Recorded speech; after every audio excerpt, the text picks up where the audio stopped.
Well, Sean, do you remember this? How the media completely dismissed or even ignored the bombshell reports about Joe Biden's son and his questionable overseas dealings before the election? Do you remember that? Of course, who could have missed it? Yeah, well, the Democrats. Well, guess who changed their tune now? All the same media folks who didn't cover it before. That's exactly right. The federal investigators are looking into Hunter Biden's foreign ties, and now all of a sudden, their media is paying attention. We're going to talk a lot about that in just a little bit. But first, big news coming out today of the federal advisors. FDA worked with Pfizer, and they have approved to recommend the CDC to approve this COVID-19 vaccine. This is huge news coming out of the FDA. They'll likely authorize it on Sunday, that we'll probably see that. Yeah, and some additional breaking news. Israel and Morocco have agreed to normalize relations. This is big, folks. This is the fourth Arab-Israeli agreement in 4 months. He's solving Middle East peace. This is something that wasn't said to be able to be done. They've mocked Jared Kushner. We're now talking about 4 countries reestablishing ties with Israel, and there's a potential to see more going. So another big foreign policy win for the president that I'm sure he's not going to get credit for. But Lindsay, let's get back to this Hunter Biden story. I mean, it is unbelievable. And I know we're going to bring in our first guest in a moment and talk about this. But the idea that the media is sort of like, oh, our bad. Yeah, exactly. And they're saying, well, it wasn't big enough reporting then to pay attention to it. I'm sorry. Vice president's son. Yeah, just the vice president's son, just somebody being investigated. They said there wasn't enough reports of it. We're going to talk about that. There were enough reports. They just chose to ignore it. They were complicit in that completely. Yeah, well, let's bring in our first guest because I think he's going to have a lot to say with this. Judicial Watch president and author of a new book, A Republic Under Assault, Tom Fitton. Tom, welcome back to the show. Good evening. Thanks for having me. Tom, bear with me for a moment because this is like therapy for me, but I need to go through this for a moment. This was the headline in Politico before the election. It said Hunter Biden's story is Russian disinformation, dozens of former intel officials say. Nothing to see here. Don't look at it. Well, guess what their headline is now? Look at this. Justice Department interest in Hunter Biden's covered more than taxes. Oh, apparently that's a big deal. But also, let's look at what NPR said. This is taxpayer-funded NPR. Why haven't you seen any stories from NPR about the NY Post Hunter Biden story? And they go on to explain why they're ignoring it. But now here's what our taxpayer-funded media outlet is saying. President-elect Joe Biden's son, Hunter Biden, says he was recently informed that he's under federal investigation. By the way, this is the New York Post headline on October 15th that they were showing that NPR is referring to. Remember this one? Censored. This was the Post. Not only were other media outlets not picking it up, but Facebook and Twitter both blocked it. It's unbelievable. And one more for you. Please bear with me because I couldn't help myself. This was CNN. This is the esteemed Wolf Blitzer talking to Adam Schiff from California, who is the chairman of the Intel Committee. Take a listen. Take a look at this picture of the president in the Oval Office holding up a copy of the New York Post touting this conspiracy theory. It's made its way all the way to the commander-in-chief with a big smile on his face. Yes. Well, look, I think we know who the driving force behind this smear has been all along, and it's been the president and the Kremlin. The Kremlin has an obvious interest in denigrating Joe Biden. They want Donald Trump to win. Speaking of wanting people to win, in retrospect, it's pretty obvious the media had their thumb on the scale for Joe Biden. Oh, that's a real charitable way of putting it. It's all right, a foot. This was a corrupt suppression of a news story to help a favored political candidate. And it's not just a Hunter Biden scandal and a Joe Biden scandal, and I guess a James Biden scandal, who's Vice President Biden's brother. It's an FBI scandal, a Justice Department scandal, because they covered this up prior to the election.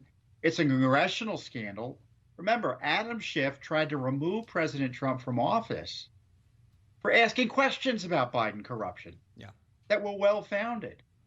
And now the media, we're supposed to believe the media's analysis of this scandal. I tell you what, the American people have been ill-served by the media that purports to represent them. You can't trust the media to tell you the truth about anything. For instance, I don't even know if we know the full truth about what's going on. We're relying on Hunter Biden's statement. I don't know. Maybe he's been indicted already. I don't know. But, until the Justice Department and the FBI are held accountable, and until the media starts doing serious investigative journalism, there's not much we can trust, and we're in a rule of law crisis as a result. You know, Joe Biden in one of those debates said that my son Hunter has nothing to do with China, nothing, which now clearly that's not the case. And the media is acting as if they had no idea that this was happening. But unfortunately, that's not the case. National Review wrote this story. Check this out. October 29th, before the election, FBI investigating Hunter Biden for money laundering. It was out there. They chose not to run with this. But when it came to the Russian dossier, Tom, and I was there getting the phone calls saying, hey, we've got this unverified dossier. What's your comment on it? They had no problem running with that. But when these Hunter Biden stories come out, they ignored them because they didn't want to believe them. They didn't want their guy to lose. And, if Hunter Biden weren't the son of Joe Biden, we probably wouldn't have much interest in it. But on top of that, we have evidence that Hunter Biden's dealings benefited his father. So we've got this evidence out there, which the media still is covering up. They're pretending it's a tax issue about Hunter Biden.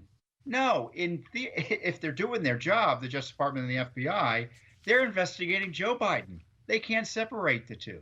We've got the eyewitness testimony of Joe Biden's involvement. We have the documents, the emails from Hunter's laptop, and other emails separately from at least two other parties that confirm Joe Biden was involved in these issues. This is a RICO case, and it involves potentially the incoming president of the United States, assuming he's installed. So, Tom, let me ask you a question.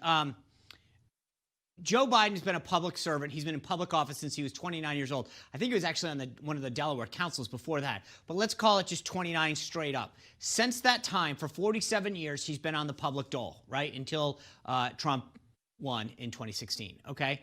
And he's done pretty well financially for himself.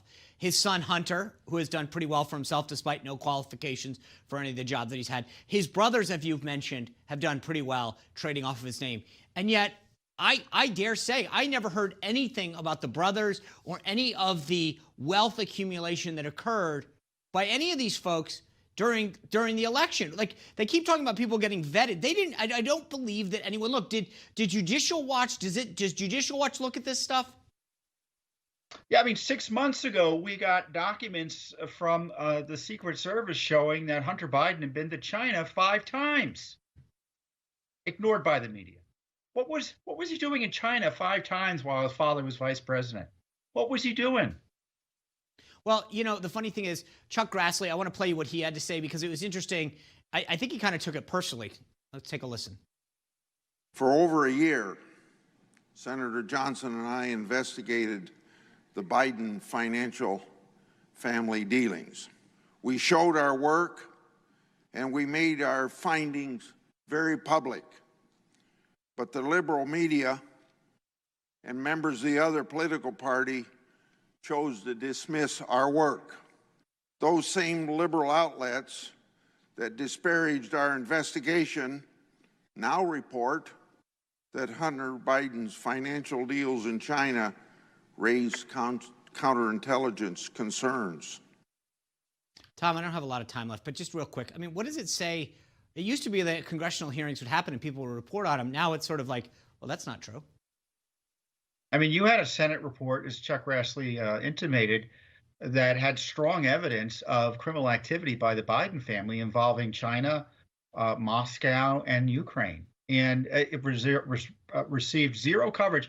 And to the degree there was any coverage of this, it was American reporters suggesting if you ask questions about Biden corruption, you were a traitor. Right. You were a traitor because you were working with the Russians. They were just reusing the Russian smear to protect what looks to be a thoroughly corrupted politician, namely Joe Biden. It almost looks like they used the cover of Russia to allow China to influence them. But I'd love to make sure when you guys, I know you're going to keep digging into this. I'd love to make sure you come back and give us a heads up because this isn't going anywhere. So thank you again for joining us, Tom.